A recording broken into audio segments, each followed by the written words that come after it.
Buenos días, ¿cómo están? Hoy comenzamos un repaso. Esto no es un curso, es solo un repaso de lengua náhuatl.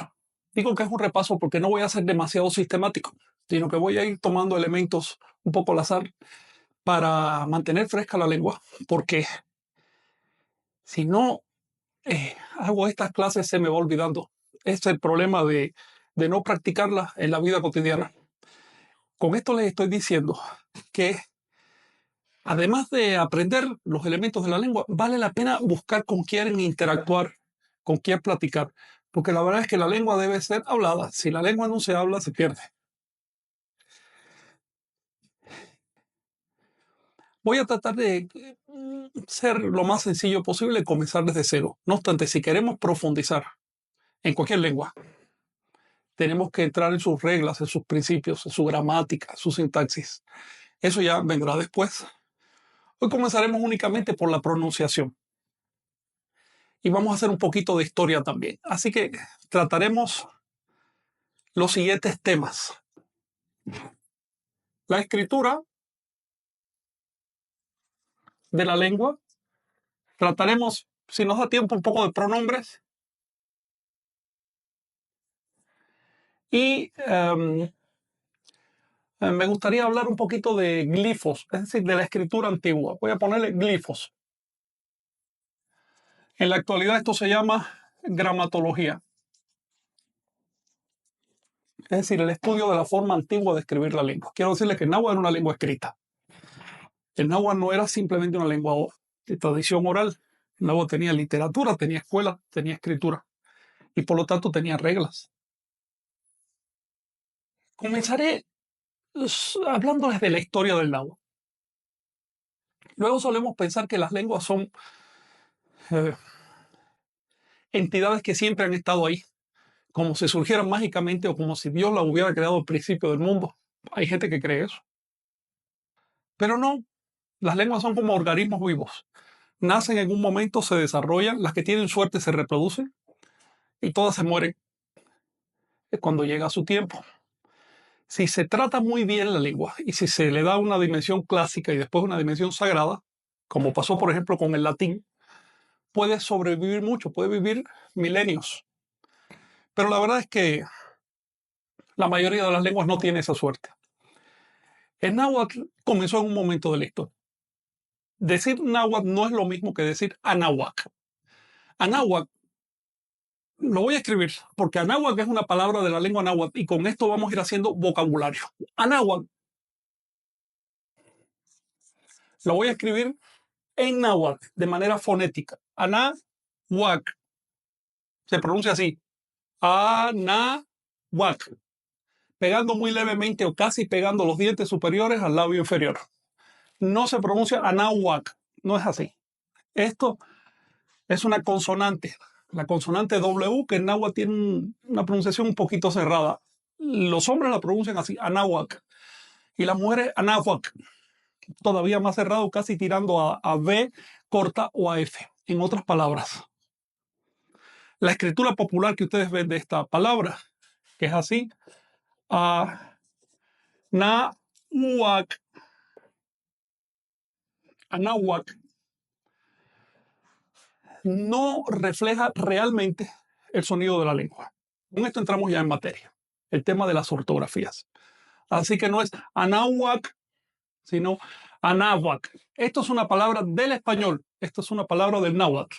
¿Por qué digo que es una palabra del español? Porque el español se nutre de muchas lenguas, entre ellas el náhuatl, incorpora términos, los refuncionaliza, los pronuncia un poquito diferente, los usa de otro modo. Y entonces esos términos ya son del español y hay que escribirlos con ortografía del español.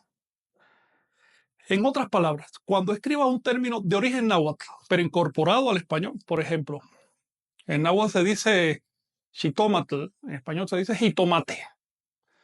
Para los de fuera de México es lo mismo que el tomate. Entonces yo lo voy a escribir con la ortografía del español. Pero si voy a usar ese término en náhuatl, en un contexto náhuatl, lo voy a escribir con la ortografía del náhuatl. Esta es la primera distinción. Hay una ortografía para el español y una ortografía para el náhuatl. Fíjense que con frecuencia encontramos en los textos náhuatl, los textos del náhuatl, que se acentúan las palabras. Debo decirles algo. Quienes han estudiado inglés saben que el inglés no se acentúa, prácticamente no lleva ningún acento. ¿Ven? Es decir, una lengua vecina, solo por ser otra lengua, ya no la acentuamos, no le incorporamos las reglas del español. ¿Por qué entonces vamos a acentuar en náhuatl? Únicamente se vale acentuar en náhuatl aquellas palabras que llevan acento y que han sido incorporadas del español o del francés o de alguna otra lengua que lleve acentos. El náhuatl como tal no lleva acentos. No lleva acentos por lo siguiente. Las lenguas que tienen acento escrito, acento ortográfico, es decir, que tienen esa tilde, que en español es esta tilde, pero en francés se gusta esta, en otras lenguas, en chino se usa esta. Bueno, las lenguas que llevan esa marca para el acento son lenguas de muchos tonos. En español tenemos palabras llanas o graves, agudas, esdrújulas, sobreesdrújulas. Tenemos varios tonos. En náhuatl hay un solo tono. Las lenguas monotonales, es decir, que llevan un solo tono, no necesitan acentuarse en absoluto porque uno sabe cómo se pronuncia. Todas las palabras náhuatl de 2 sílabas o más se pronuncian en la penúltima sílaba. Es decir, son llanas, son graves. Ahora bien, para entrar un poquito también en significados, el término anáhuac se compone de varios elementos. Los vamos a ver ahora. El primer elemento es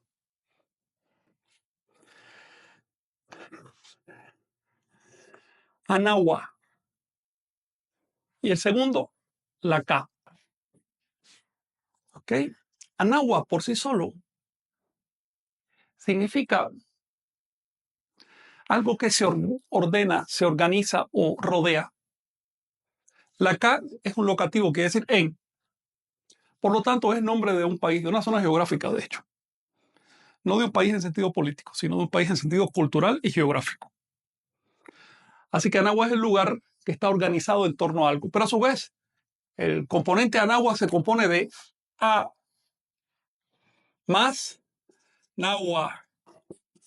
Náhuac solo significa alrededor de o incluso rodeado de, entorno. Y A significa agua. Si vamos a ser más específicos, A deriva del término atl, agua. Aquí vemos varias reglas. La primera es que el náhuatl es una lengua aglutinante que compone las palabras a partir de otras. Es diferente del español. El español casi no tiene palabras aglutinadas, no sé, paraguas, rascacielos. Pero generalmente las palabras son sencillas. Ahora bien, en náhuatl casi todas las palabras de varias sílabas son aglutinadas de otras palabras. Esto significa que es una lengua polisintética, aglutinante. Es aglutinante primero y polisintética después. La polisíntesis, ¿en qué consiste? En que al aglutinar términos, estos modifican su pronunciación. Por ejemplo, cuando uno atl con náhuatl, le elimino el sufijo TL. Así que no digo atl náhuatl, no, digo anáhuac. He modificado su pronunciación, he sintetizado la expresión. Eso se llama polisíntesis. No vamos a hablar ahora más de reglas, pero incidentalmente quiero que vean algunas características de la lengua. Ahora bien, por su parte la lengua náhuatl, en la actualidad le llamamos así, náhuatl, se los voy a escribir. Se los voy a escribir primero en español, náhuatl, y luego en náhuatl, náhuatl. Hay una diferencia sutil, pero importante de pronunciación. Así que recuerden, esta W no es vocálica, es consonántica, es una consonante. Mientras que esta forma de escribir, pues es vocálica porque la H no pronuncia. Así que ahí dice náhuatl. La palabra náhuatl significa fluido, armonioso. Así que es el nombre que se le da a las lenguas en general. Cuando decimos lengua náhuatl, estamos cometiendo pleonasmo. ¿Qué cosa es pleonasmo? Es como cuando decimos subir para arriba o bajar para abajo. Eso es un pleonasmo, eso es una expresión innecesaria. Estamos repitiendo el significado. Decir lengua náhuatl es cometer pleonasmo. pero es un pleonasmo que ya se ha hecho muy común, que se usa hasta en los libros académicos, así que lo vamos a usar de esta manera aquí, por costumbre. Sin embargo, en la propia lengua náhuatl, cuando tú dices náhuatl, solo estás diciendo lengua. Puedes decir náhuatl de Castilla, la lengua española. ¿Ves? Náhuatl castilteca, la lengua española. Se lo voy a escribir para ir tomando vocabulario. Náhuatl castilteca.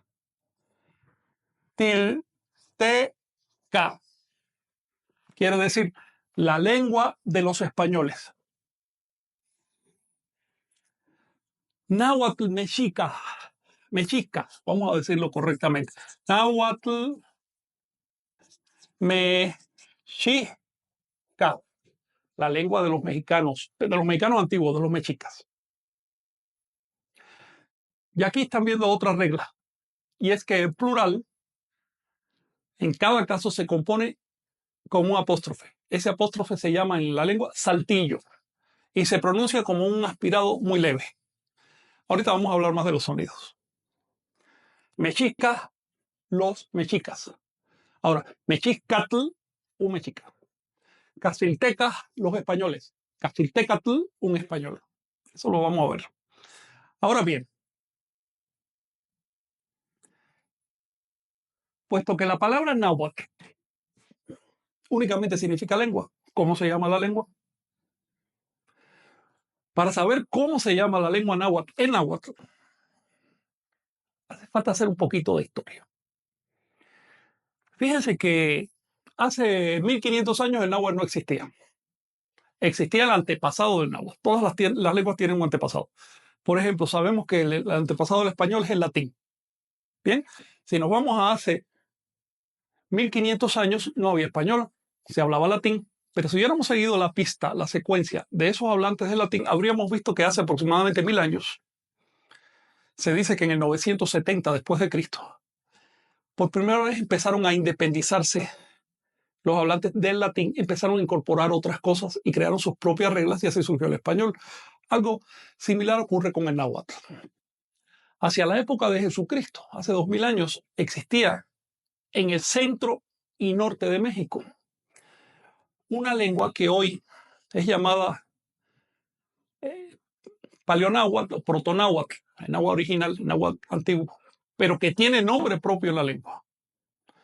Los nahuatlantes que sabían perfectamente que su lengua había salido de otra, le llamaban a esa otra huehuenáhuatl. Vamos a escribir esta palabra. Huehuenáhuatl. ¿Qué significa? La lengua de los antiguos, o la lengua antigua, o la forma antigua de la lengua. Así que eran bien conscientes de el hecho de que las lenguas evolucionan.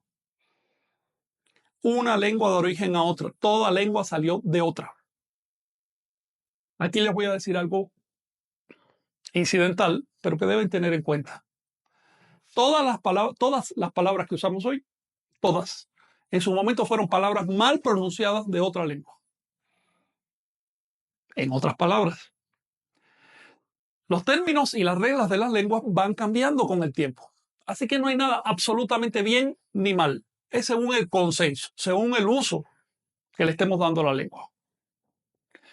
Esto importa al estudiar el náhuatl, porque vamos a encontrar testimonios literarios de la lengua y orales, de tradición oral, correspondientes a diversas épocas. Y en esas épocas se ha ido pronunciando diferente, se pronunciaba diferente. Decir qué está bien, qué está mal, no. Primero tienes que determinar cuál es el canon de la lengua. Y en la actualidad, desafortunadamente, no existe un canon de la lengua náhuatl. No existe una autoridad lingüística. No hay un consejo de ancianos que hablen perfectamente bien la lengua, que sepan conjugar el náhuatl clásico, que sepan aplicarles todos sus recursos y sus reglas y digan, ¿saben qué? Esto es lo correcto, esto es incorrecto. Puesto que no existe ese consenso, estamos hablando de promedios.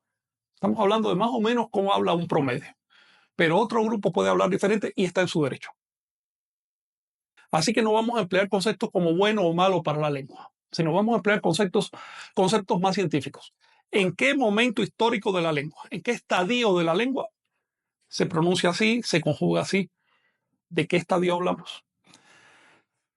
Hace 1500 años estaba en su apogeo la ciudad de Teotihuacán. No era una ciudad común, era una capital. Vamos a escribir el término Teotihuacán. Es vocabulario. Teotihuacán. Teotihuacán. En náhuatl significa santuario. Simplemente, tú le puedes decir Teotihuacán al santuario que tienes en tu casa, a una ciudad, a lo que tú quieras. Simplemente significa santuario. ¿Cómo se dice santuario en náhuatl? Se dice Teotihuacán. Se compone de lo siguiente. El verbo teotiwa o teotía, que significa endiosar o hacer divino algo, más el locativo, el sufijo locativo, can, que quiere decir dónde, en el lugar donde se adquiere divinidad, donde se hacen divinos, el lugar divino, si ustedes quieren. ¿Mm? Hay aquí dentro otras resonancias. Hay resonancias que permiten traducir de otra manera.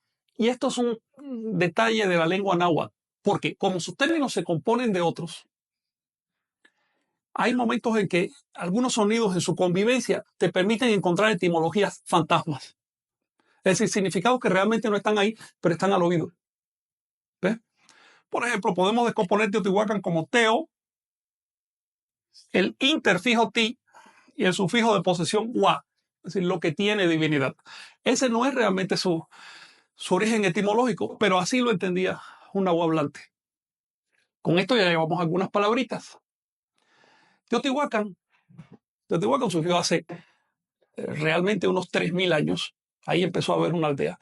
Hace 2300 años ya se hacen los trazos de las grandes calzadas. Quienes han ido seguramente se han impresionado por la osadía, el esplendor y el tamaño de esas calzadas, la perfección, el rigor del trazo. Es decir, las cuadrículas son perfectas, es una obra osada. Si ya hace 2300 años, es decir, en el siglo III a.C., ya estaban esos trazos, significa que para entonces la ciudad tenía importancia. Pero todavía no era una capital. Hacia el siglo II a.C. comienzan a construirse las pirámides grandotas que vemos allí.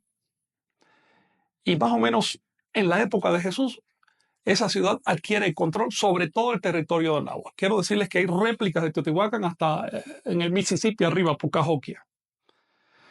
Y abajo también, lo vas a encontrar incluso entre culturas no náhuatl, sino mesoamericanas, vas a encontrar que trataban de replicar el modelo de Teotihuacán. En otras palabras, esa ciudad tuvo una gran influencia. Esa ciudad no abarcó solo Mesoamérica, que es un concepto que ya queda muy estrecho, sino que se extendió más allá de Mesoamérica. E irradiaba su influencia sobre toda Centroamérica, México y la mitad sur de los Estados Unidos y por supuesto también el Caribe. Ahora bien,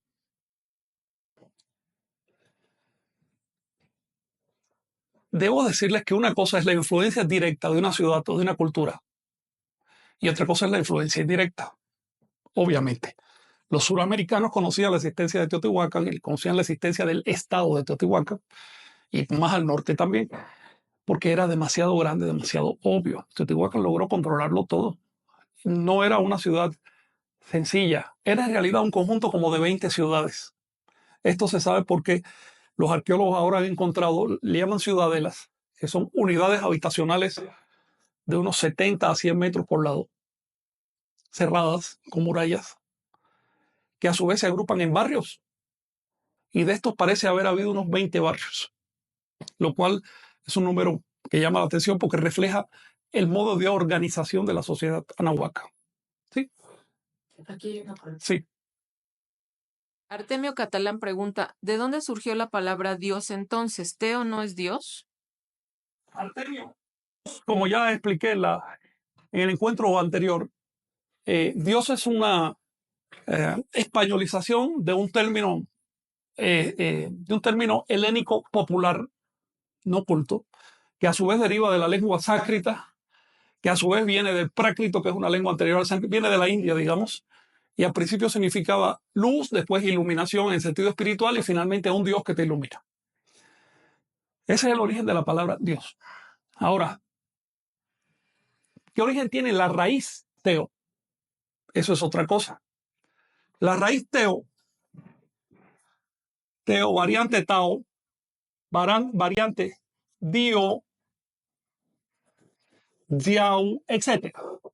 Todas estas raíces tienen un origen común y significan lo que es especial, no necesariamente lo que es divino. Por ejemplo, en náhuatl la raíz teo se refiere a lo divino, pero también, digamos, teo siwi, hambre, cuando es mucha hambre, ¿ven?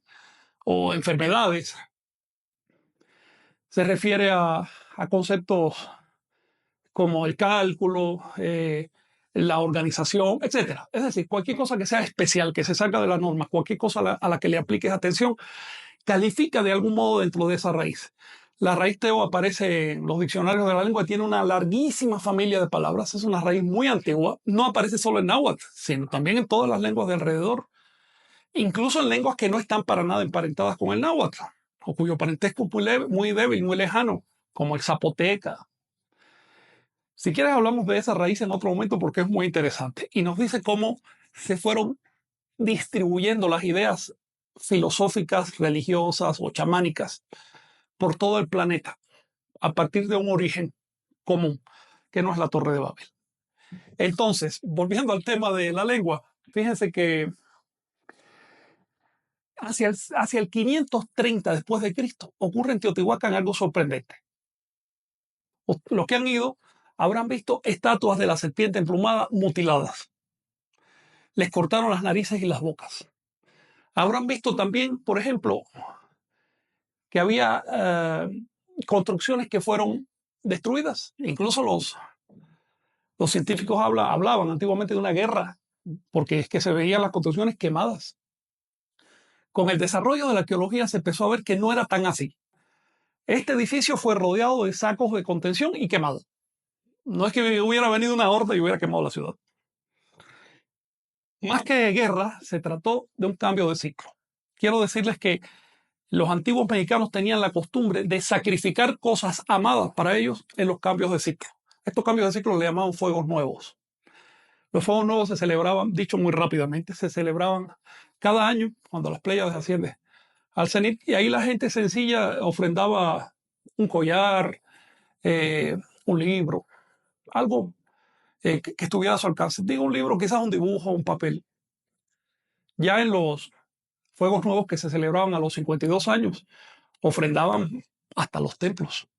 Entonces tú ves, por ejemplo, aquí en Tenochtitlan, el Templo Mayor tiene un montón de etapas, se distancian cada una de la otra en 52 años. Es decir, a los 52 años enterraban todo eso con sus objetos y todo, ¿eh? Porque era una ofrenda. No era simplemente para reconstruir, no, era para ofrendar. Esta ofrenda tenía el sentido de desapegar a la gente, de desprender psicológicamente a la persona de sus objetos de culto. Ahora bien, hay evidencia de que cuando llegaban los 520 años y los 1040 años, que son los grandes ciclos del calendario, no solo ofrendaban un edificio, ofrendaban una ciudad. Y ahí viene la leyenda de que los mayas se fueron. ¿Para dónde se fueron? ¿Cómo que para dónde se fueron? Se fueron 10 kilómetros al lado y hicieron otra ciudad. No se fueron para el cielo. Y no solo los mayas, también los teotihuacanos, los otomíes, los mixtecas, todos los pueblos de Mesoamérica, desde la época olmeca, cíclicamente sacrifican sus ciudades. Así que en el siglo VI después de Cristo, los teotihuacanos sacrificaron su capital. A partir de ahí empiezan a surgir capitales locales, pequeñas, mucho más pequeñas que Teotihuacán, pero igual de bellas, como Chichén Itzá, Tula, Mitla, Tajín,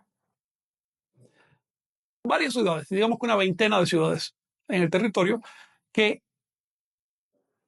segmentan el territorio, lo atomizan. Es en ese momento cuando empiezan a brillar las lenguas locales. En la época de Teotihuacán había una lengua básica que se imponía a todo el territorio, más lenguas locales que no tenían oportunidad de brillar políticamente. Pero cuando cae Teotihuacán, entonces estas lenguas empiezan a florecer. No debe extrañarnos que poco después, más o menos hacia el siglo VIII después de Cristo, probablemente la zona de Nayarit comienza a destacarse. Lo que hasta entonces era un dialecto, una mala pronunciación de una lengua anterior, de pronto empieza a destacarse. Eso con el tiempo fue llamado náhuatl. Sin embargo, el nombre original que le dieron no fue náhuatl. Originalmente le llamaron Masehuali. Se lo voy a escribir.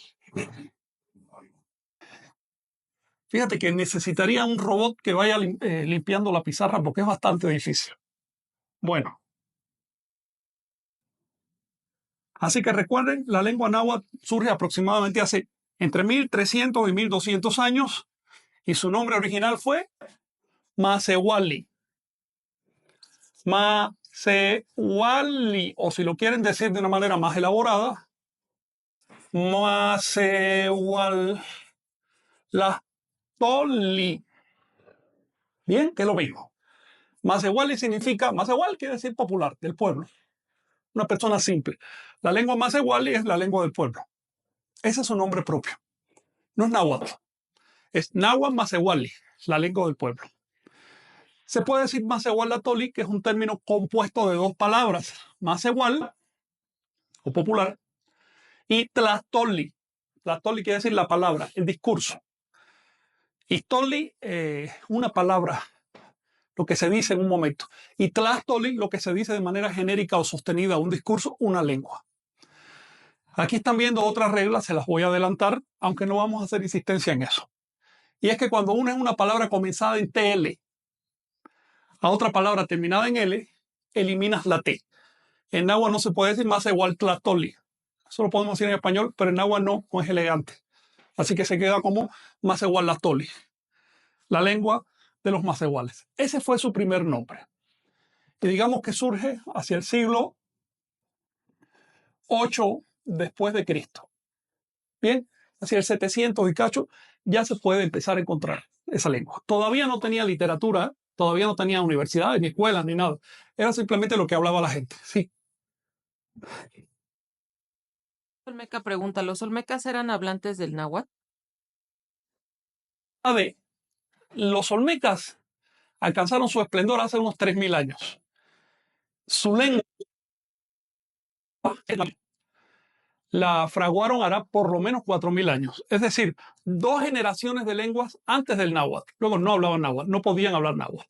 Pero los lingüistas discuten si hablaban una lengua de origen zoque o de origen náhuatl, de origen uto-azteca. Mi impresión es que cuando decimos olmeca estamos generalizando demasiado. Se trataba de varios pueblos con varias lenguas.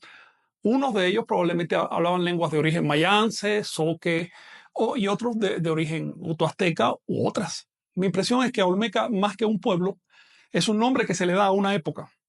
Recuerda además que el término Olmeca no lo usaban los olmecas.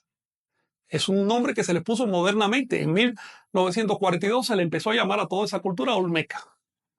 Pero cómo se llamaban a sí mismos, no sabemos. En las fuentes nahuas, cuando se habla de los olmecas, se dice siempre los grandes toltecas o los viejos toltecas. Nunca se usa la palabra olmeca. Pero bien, y déjenme aclarar, nunca se usa la palabra olmeca para referirse a los olmecas antiguos fundadores de los que estamos hablando. Porque hubo una etnia hasta hace 1000 años en la costa del Golfo llamada olmeca, que es muy diferente de esa cultura de la que hablamos y que a esa sí se le da su nombre propio. Ahora bien, en Masewal tuvo suerte. A diferencia de la inmensa mayoría de las lenguas son como las ranas. Fíjense que viene una rana, pone 150,000 huevos en una charca y de esos 150,000 salen quizás 3 ranas. Los demás no tienen oportunidad de sobrevivir, pues se comerían el planeta. Entonces, así pasa con las lenguas, salen muchas y unas poquitas tienen suerte. Una de esas fue en náhuatl. Por eso es que hay que apreciar las lenguas, porque toda en que era considerada una mala palabra, una mala pronunciación de una lengua anterior. Así que todo estaba en contra de ella. Los padres decían a los niños, no pronuncias así. Y sin embargo logró sobrevivir. Y empezó a crecer. En el caso de náhuatl se convirtió después en una lengua clásica. La causa de esta evolución de la lengua náhuatl es la política. Y es que náhuatl surgió exactamente en el momento en que los estados náhuatl que vivían en el centro de México empezaban a adquirir poder, empezaban a acumular recursos, energía, y empezaban a imponerse culturalmente a sus vecinos. Necesitaban una lengua que los representara y de pronto surge el Masewal. Entonces empezaron a extender el Masewal. Pero cuando un estado crece y adquiere refinamientos y culturas, ya no le basta la lengua popular. Por ejemplo, Cuando los españoles, bueno, los ibéricos, trataron de independizarse de los árabes y empezaron a crear sus primeros reinos cristianos independientes, necesitaban lenguas que los representaran. No bastaba la lengua popular. ¿Qué hicieron de inmediato? Le pidieron a literatos que le dedicaran atención a esas lenguas, las cultivaran, le dedicaron recursos a hacer universidades. Ya en el 1200 había universidades de la lengua española. En fin, el interés de los estados en refinar la lengua para que refleje las sutilezas de una cultura que va creciendo es lo que hace que crezca la lengua. Si le dejas la lengua al pueblo llano, no pasa de un cierto nivel. La lengua crece cuando la recibimos de fuera, cuando la recibimos del medio social. Por ejemplo, el español que tú aprendiste en tu casa probablemente no pasaba de 800 palabras y era lo que hacía falta para pedir comida o cositas así. Su pronunciación era bastante pobre. El español clásico, el español correcto, lo recibiste en una escuela. Y si no hubiera existido una escuela, no lo habrías recibido. Y lo sostienes a través de libros, películas, a través de elementos culturales. No vienen tus abuelos a decirte, oye, conjuga esto así. No, tus abuelos probablemente no te dicen eso. Eso te lo dice el medio social. Y lo mismo pasó con el náhuatl. La sociedad se fue haciendo cada vez más compleja y ya no bastaba el macehuali. Así que entre los siglos 12 y 13 después de Cristo, comienza a surgir una variedad de macehuali a la que le dieron el nombre de Tecpili. O, si quieres, puedes decir Tecpilatoli. También se le llamaba Cuauhtlatoli, que quiere decir la lengua de los nobles. Y aquí quiero aclarar que en aquella época el concepto de noble no era como el nuestro. Para nosotros noble es el que hereda un título, el que pertenece a una clase social. No, en Anáhuac noble era la persona que se cultivaba. Así que también le podemos decir la lengua culta, la lengua de los cultos. Noble significaba persona culta, no importaba su origen ni mucho menos. Así que esta lengua noble es la que en la actualidad conocemos como náhuatl clásico. El náhuatl clásico se distingue del náhuatl popular o común en que regularizó los principios. Digamos, en náhuatl común puedes conjugar los verbos de maneras irregulares. En náhuatl clásico no. En náhuatl clásico es prácticamente regular. Se salvan unos 5 o 10 verbos que no son regulares, pero todos los demás son bien regulares. Se conjugan de la manera correcta. Tiene reglas. El náhuatl clásico también empezó a darle importancia a la aglutinación para componer nuevos conceptos. Por ejemplo, si yo tengo concepto, les voy a poner un caso. Y ya comenzamos a introducir los glifos. Este glifo, compuesto de una cruz con 4 puntos, en la actualidad se llama quincunce. Quincunce es una palabra latina. Bien, así no le decían los antiguos. Los antiguos al quincunce le decían teocuitlatl. Teocuitlatl. Bien, Teocuitla se compone de teotl, que quiere en este caso decir divino o máximo, espléndido, superior, teotl. Y cuitlatl, que significa ¿qué cosa? Porquería.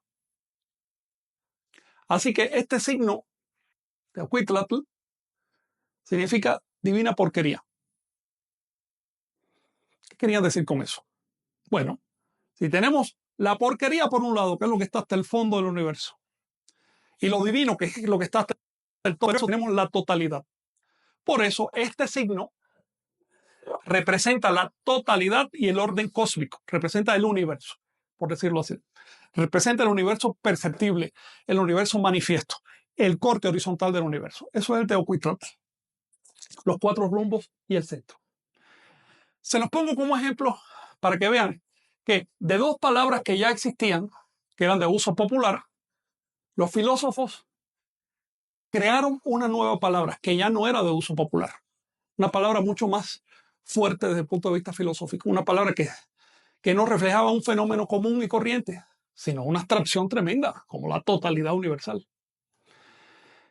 Y así pasa con casi todos los conceptos elevados de la lengua. Son composiciones de términos anteriores. Esto es un principio del náhuatl clásico. el principio de componer, de aglutinar.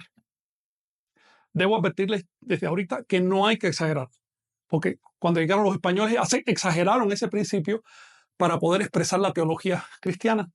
Pero en náhuatl propiamente ese principio se usa con discreción, se usa si es necesario.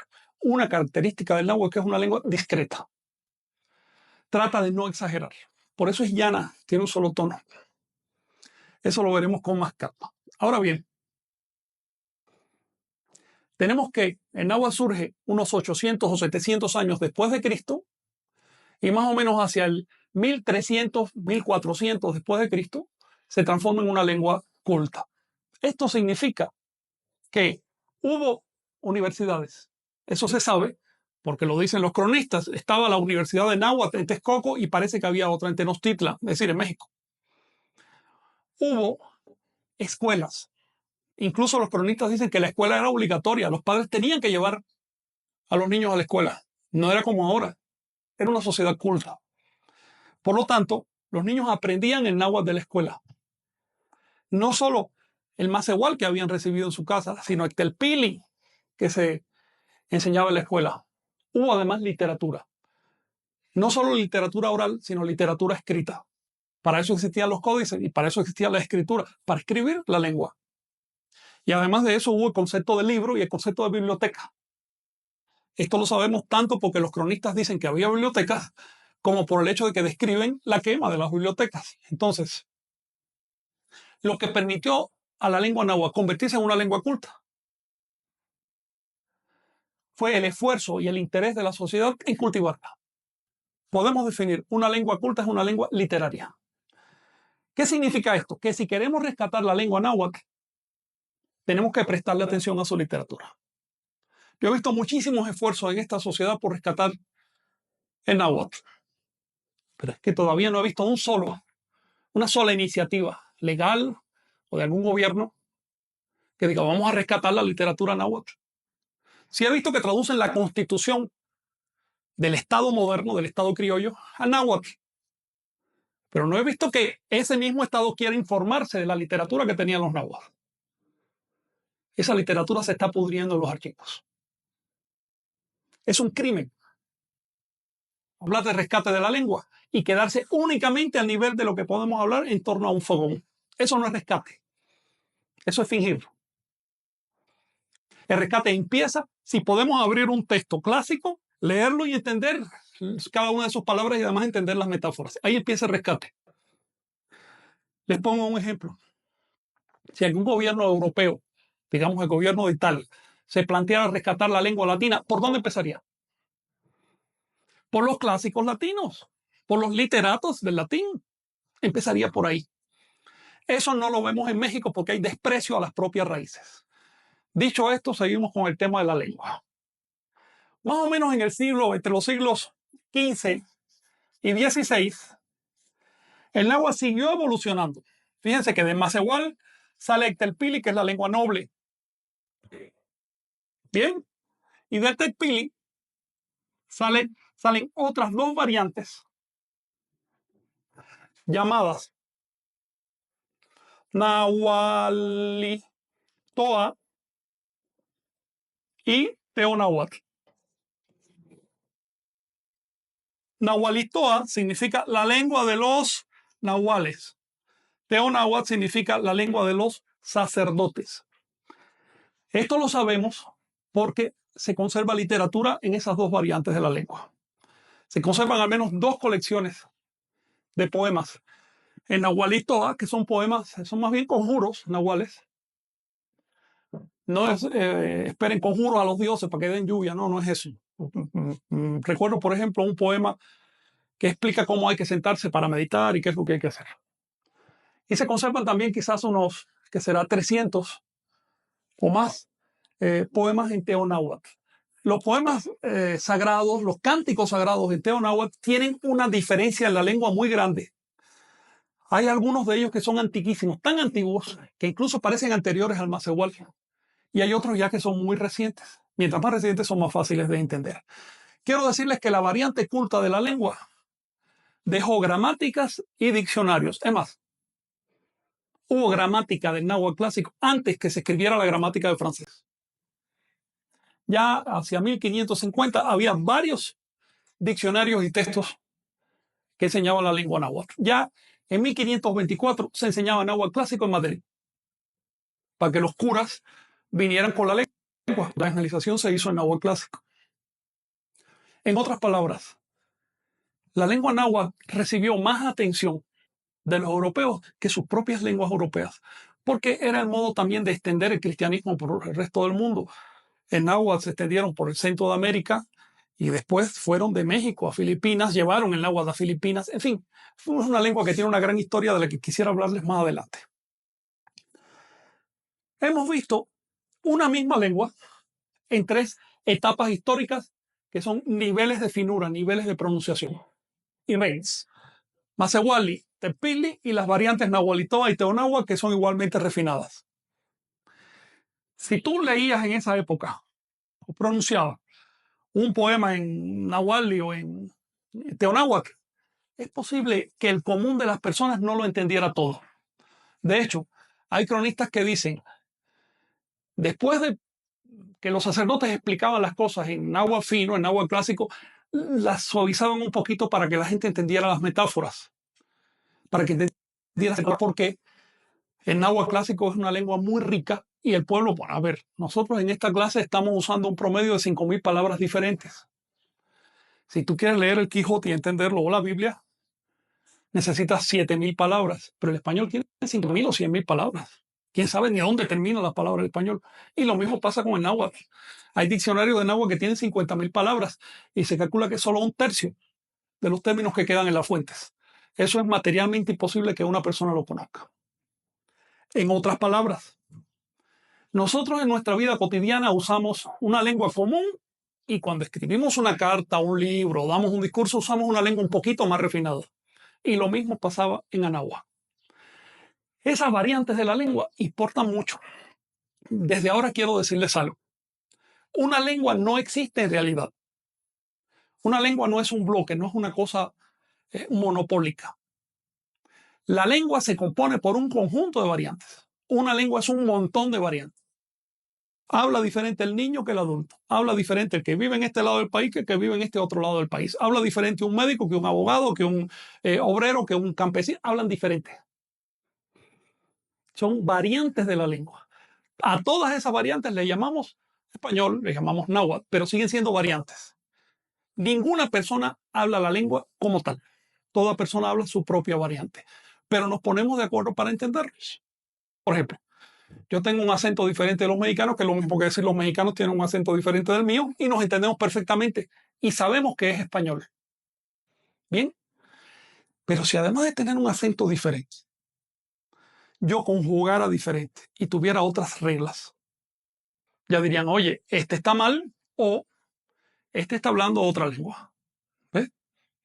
Así que cuando una variante de la lengua se empieza a independizar y adquiere reglas propias, y el grupo que habla esa variante ya empieza a conjugar diferente, empieza a componer las oraciones de modo diferente, ya no es una simple variante, a eso le llamamos dialecto. Un dialecto no es una mala palabra, quiero decirle. Actualmente se dice, no, los dialectos, eso es una impropiedad.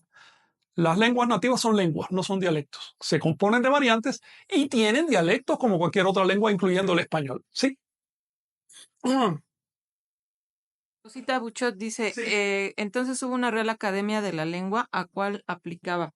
Si en ese entonces tenían diferentes variantes. Sí, sí. Toda lengua en toda época se ha compuesto de variantes. Y sí, los nahuas llegaron al extremo de crear una especie de Real Academia de la Lengua que se llamaba, vamos a aprovechar para vocabulario, se llamaba Xochitl Cuicatl Tlaxtocan o Inxochitl Cuicatl Tlaxtocan. Es exactamente lo mismo. Así que lo voy a escribir más simple. Xochitl Cuicatl Tlaxtocan, que significa consejo de flor y canto. Consejo de flor y canto. Flor y canto es un difrasismo que significa oratoria. También se aplicaba a la poesía. El consejo de flor y canto era el que dictaminaba cómo se iba a hablar la lengua. Y las resoluciones que tomaban esos sabios las expresaban a través de poemas o de cantos. Y entonces se las decían a la gente se las aprendía, incluso le ponían música para que la gente la repitiera, y de ese modo el pueblo se iba informando. Era una manera muy cómoda, muy agradable de divulgar los cambios de la lengua. ¿Por qué es necesario que una lengua cambie?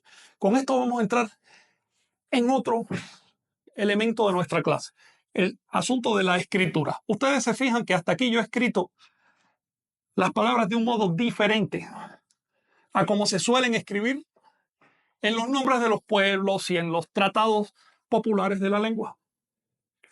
Yo he escrito los términos del náhuatl con escritura fonética. Para entender de qué se trata esto, quiero decirles que cuando llegaron los españoles en el siglo XVI, se encontraron con un problema. Y es que el náhuatl no tiene los mismos sonidos que en el español. Hay sonidos del español que en náhuatl no existen, como la B, la D, la F, la J. Eso no existe en náhuatl. Por otro lado, hay sonidos del náhuatl que no existen en español, como la SH, la TS, esa W, que ya les he mencionado, al principio no existía en español, el saltillo. Por lo tanto, los padres de la invasión se vieron en este dilema. ¿Cómo escribir la lengua náhuatl? Este pueblo no conoce el español, no podemos evangelizarlo en español. Necesitamos evangelizarlo ya porque se nos van a revelar. Somos nosotros los que tenemos que aprender en náhuatl. No obligar a todo el mundo a aprender español para después evangelizarlo. Además, hay otro problema. Si aprenden español, van a exigir las mismas prebendas que tenemos nosotros los españoles. Porque en esa época había un gobierno de castas y las castas se marcaban por la lengua, principalmente por la lengua. Así que mejor que no sepan español, que sigan hablando su lengua, pero eso exige que el Estado le dedique atención a la lengua. Los curas entonces aprendieron náhuatl y dijeron, ¿cómo vamos a aprender el náhuatl? Entonces usaron las letras del español que tenían a mano para hacer más o menos lo que se podía. Aquellos sonidos que no daban la talla, bueno, había que recordarlos, eran excepciones que había que recordar. Por ejemplo, en español la H no suena. ¿Bien? Pero en náhuatl hay un sonido saltillo que no tiene signo en español. Bueno, vamos a usar la H para representar el saltillo. Les voy a poner un ejemplo de la diferencia. La palabra señor, con arreglo a las letras que hay ahí, se dice tecutli. Pero en náhuatl no se dice tecutli, sino tecutli. Vamos a escribirlo con saltillo. T-Q-T. ¿Ves? Entonces los españoles entraron en un dilema, hicieron lo posible, en ese momento usaron las letras del español para representar lo mejor posible el sonido del náhuatl porque no había ningún interés en representarlo mal. La primera escritura de la lengua náhuatl trató de ser fonética. No lo consiguió, pero trató de ser fonética. Eso es importante. Ahora bien, ¿qué pasa? Con el tiempo el español va cambiando su pronunciación. Les voy a poner un ejemplo clásico. La X. La X. Cuando los españoles llegaron a México, la X se pronunciaba así. A nivel popular se pronunciaba así. Pero un siglo y medio después se pronunciaba así. Y otro siglo y medio después comenzó a pronunciarse así. Tres pronunciaciones bien diferentes para un mismo signo. She, he, sí. Ahora bien, aquellas palabras del náhuatl que se escribían con SH, que se pronunciaban con SH y se escribieron por lo tanto con X, empezaron a variar su pronunciación. Les pongo como ejemplo el nombre actual del país. Su pronunciación correcta en náhuatl es Mexico. Pero su escritura, la escritura de los curas, fue Mexico. Así lo escribieron ellos. Bien, se olvidaron del saltillo que lleva ahí. Puesto que esta letra comenzó a variar su sonido con el tiempo el término empezó, ya no se pronunciaba México, sino México o México, porque además hubo traslado del acento para que quedara mejor con la fonética del español. Y actualmente ya en el resto del mundo ni siquiera dicen México, sino México. En otras palabras, el sonido de la lengua empieza a derivar por causa de la deriva de los sonidos de las letras del español. Las letras van derivando con el tiempo. Ninguna letra sigue pronunciándose igual indefinidamente. Van derivando a medida que deriva la lengua. ¿Por qué? Porque la lengua va cambiando y la letra tiene una cierta inercia. Se sigue escribiendo igual las palabras, entonces la letra empieza a cambiar también. Es una pena que la lengua náhuatl se ate a los cambios del español. El español está destruyendo la lengua náhuatl. Y esto se complica cuando llegas a una comunidad que no sabe escribir y le enseñas a escribir con la fonética del español. Porque ya sabes lo que piensa la gente. Si está en un libro, debe ser así, porque así es lo correcto. Entonces empiezan a cambiar la propia pronunciación, que es la correcta, por lo que dice el libro. La lengua náhuatl se está destruyendo, entre otras cosas, por una incorrecta escritura. Debido a eso, las academias y sobre todo la Secretaría de Educación Pública de México recomienda escribir el náhuatl en forma fonética.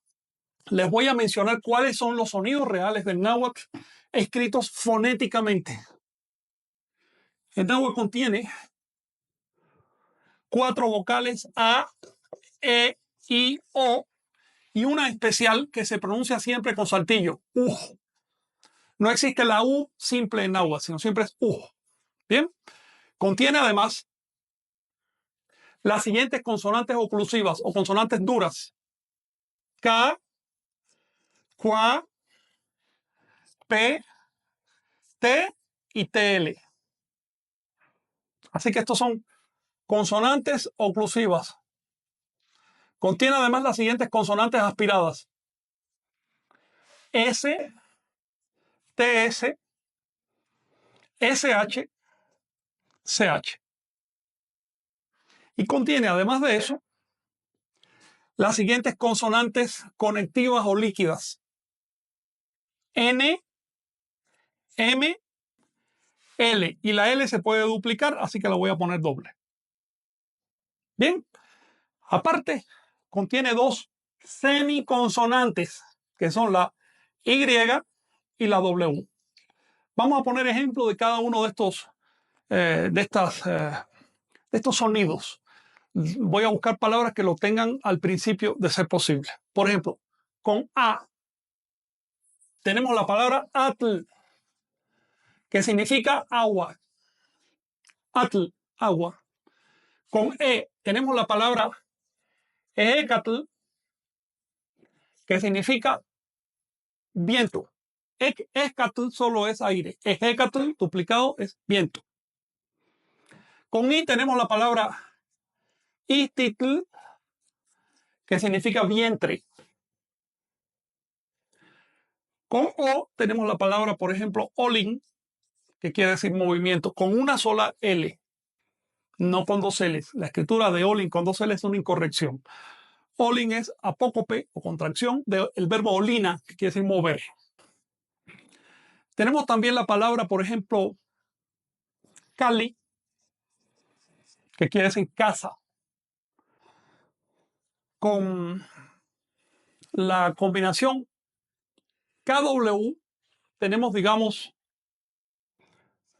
Cuahuitl, que quiere decir lluvia, pero como el sonido es prácticamente idéntico a la U, y para que no se me compliquen, yo les voy a poner Cuahuitl, lluvia.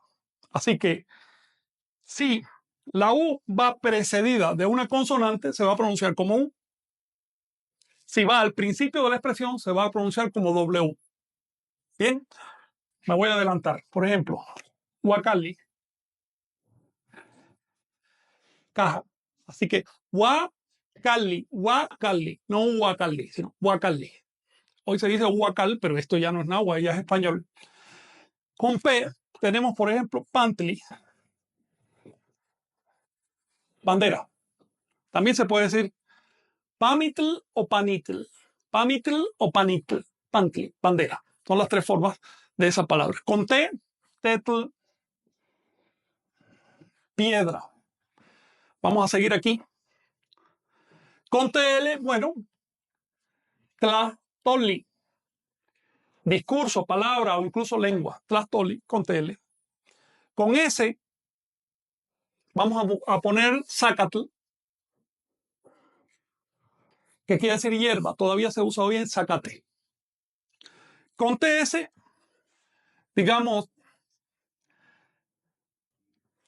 Simply. Es una palabra sorprendente con dos significados opuestos. Por un lado quiere decir santo, por el otro quiere decir culo. Así que eso es Simply, culo trasero. Vamos a escoger una palabra con SH. Por ejemplo, Shikali, que quiere decir vaso. Ahora con CH, Himali, escudo. Con N, la palabra Nakastli, oreja. Con M, Maitl, mano.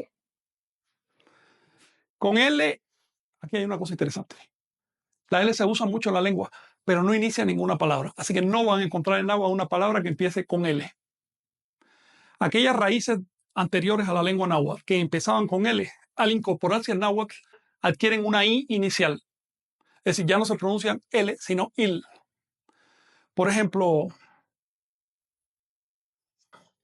Il, we, cat, cielo. Así que es sorprendente,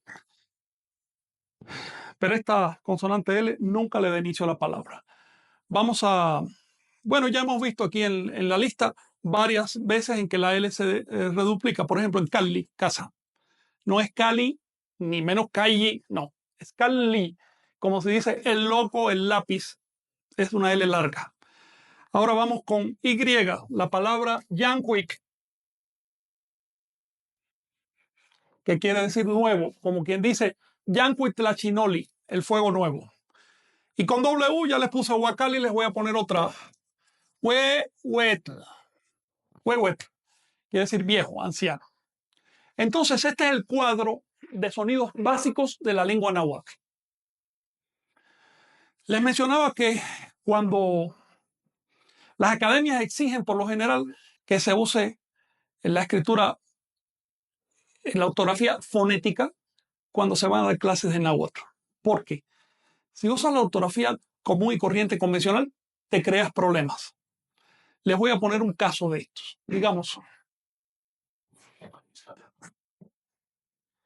Digamos, la palabra para vino, que actualmente se interpreta como pulque, pero quiero decirle que había muchos tipos de vinos y bebidas alcohólicas en México antiguo, y en sentido general se le llamaba octli.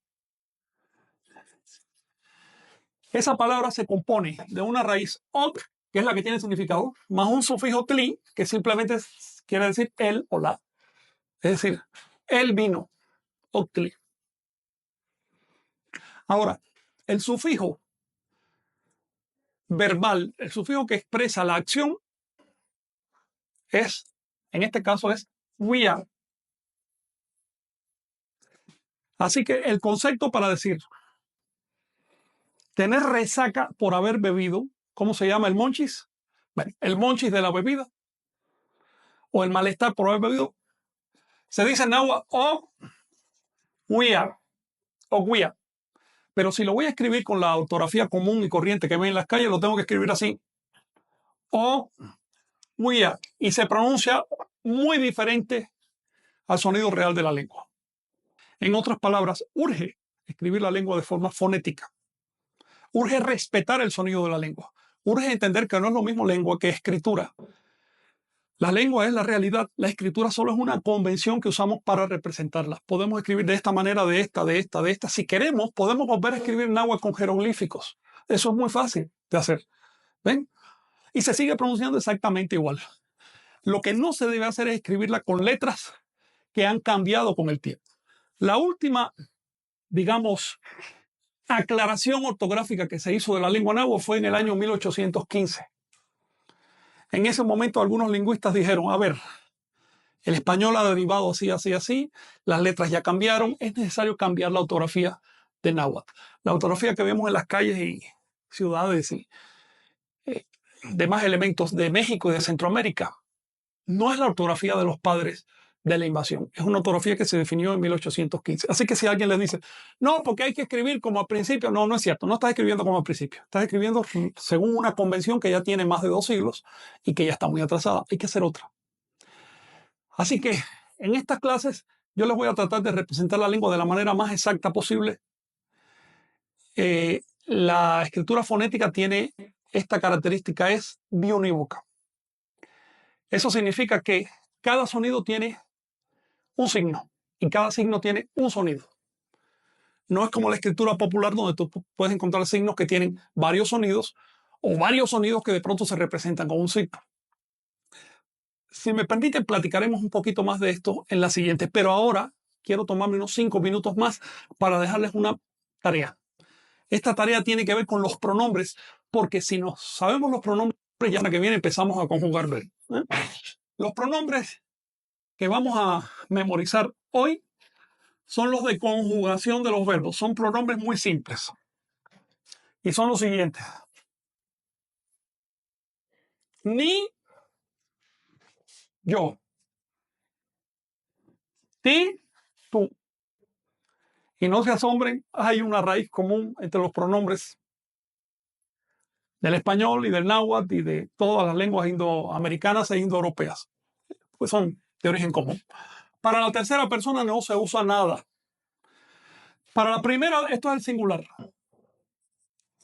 Para el plural, la primera se dice ti, la segunda se dice an y la tercera no se pronuncia. Les voy a poner un ejemplo. El verbo choca, llorar, choca. Ni choca, yo lloro. Ti choca. Bueno.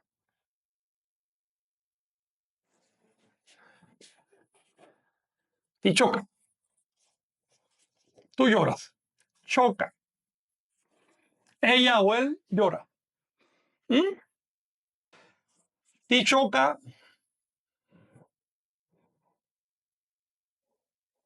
Vamos a ponerlo con saltillo y dejarlo ahí. Eso significa nosotros lloramos. An choca, ustedes lloran. Choca, ellos o ellas lloran. Les digo que vamos a dejarlo ahí porque hay ciertos sufijos plurales que permiten, que ayudan a comprender la conjugación. Eso lo vamos a estudiar para después. Recuerden también la numeración en náhuatl. Eso les va a servir de repaso. Recuerden, Se, Ome, Yei, Nahui, Macuili, Chicuase, Chicome, Chicuay, Chignahui, Matlatli, y así sucesivamente. Memoricen esto. Después vamos a aprender también como palabras de memorización los 20 signos del calendario. Es decir, vamos a tratar de buscar vocabulario que nos ayude a entender otras clases. Con esto nos quedamos por hoy. Gracias por su asistencia. Si alguien tiene una pregunta, voy a responderla. Una pregunta. Sí. Hay muchas. Después respondo las demás. De hecho, al final de esta clase o cada 2 o 3 clases, quiero dedicarme nomás a preguntas. Sí. A ver, aquí te pregunta, por ejemplo. ¿Octli no viene de Ometostli, nombre calendárico de Meyahuel? No. Metostli es Ome, Tostli. Si lo quieres componer, dices On Tostli y viene de la raíz On, que le da nombre al número 2. Octli es una raíz muy aparte, ¿sí? Y de hecho mucho más antigua que el concepto de Ometostli. Con esto nos quedamos. Gracias por su asistencia. Nos vemos en esta clase el próximo miércoles.